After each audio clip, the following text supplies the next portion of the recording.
আন্দোলন শেষে সারা দেশে এমপিওভুক্ত স্কুলগুলোতে শুরু হয়েছে ক্লাস পরীক্ষা। এতে শিক্ষার্থীদের পদচারণায় মুখর হয়ে উঠেছে স্কুল প্রাঙ্গণ। এ নিয়ে বিস্তারিত জানাতে যশোরের মুসলিম একাডেমি স্কুল থেকে যুক্ত আছেন সহকর্মী রিপন হোসেন।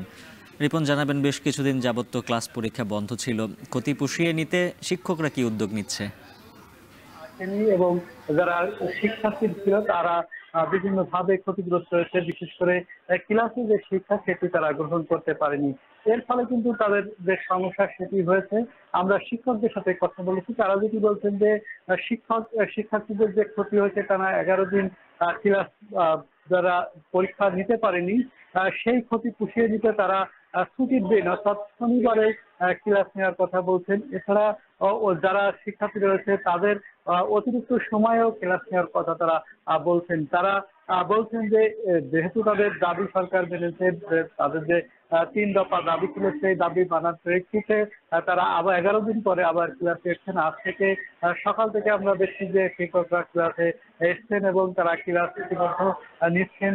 আর কিছুক্ষণ পরে হয়তো 30 ঘন্টা পড়বে, প্রায় 2টার পরের দিকে সকাল থেকে আমরা দেখছি যে শিক্ষকরা এসছেন ক্লাস নিতে। এই ক্লাস নেওয়ার পর্যায়ে তারা 11 দিন পরে ক্লাস আসতে পেরে, ক্লাসে শিখতে পেরে খুশি শিক্ষার্থী যারা রয়েছে তারাও। তো সব মিলে এই ছিল এখান থেকে আমার কাছে সর্বশেষ উজ্জ্বলা। যশোর থেকে যুক্ত ছিলেন রিপন হোসেন।